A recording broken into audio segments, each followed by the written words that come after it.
is an incentive, but it's an incentive that would be removed with something simple that makes sense to everybody, that only the people that should count are people that are official U.S. citizens. Yes, the way it should work is that only U.S. citizens should count in the census for purposes of determining voting power.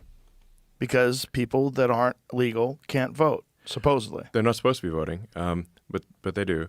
But even besides that, like I said, I just can't emphasize this enough, because this is a very important concept for people to understand.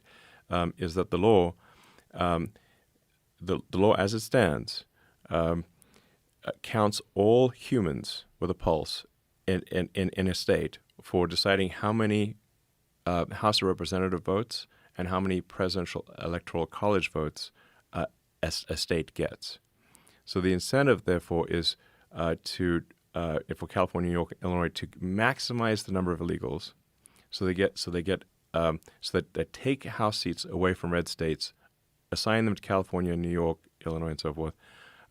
Then you combine that with extreme gerrymandering in California, New York, Illinois, and whatnot, so that basically you can't even elect any Republicans, and then they get control of the presidency, control of the House. Then they keep doing that strategy and cement a supermajority.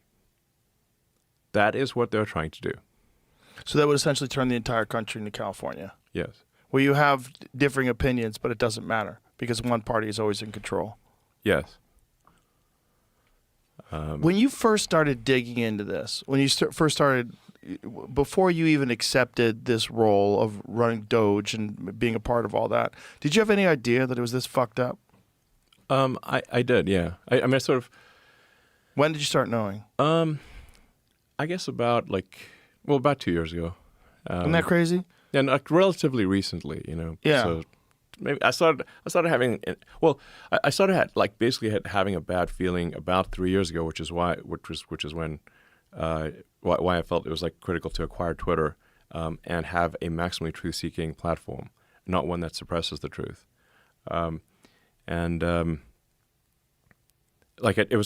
was more like I'm not sure what's going on, but I have a bad feeling about what's going on. And then the more I dug into it, the more I was like, holy shit, we got a real problem here, and America's going to fall. So without anyone knowing it had fallen, that would be the problem.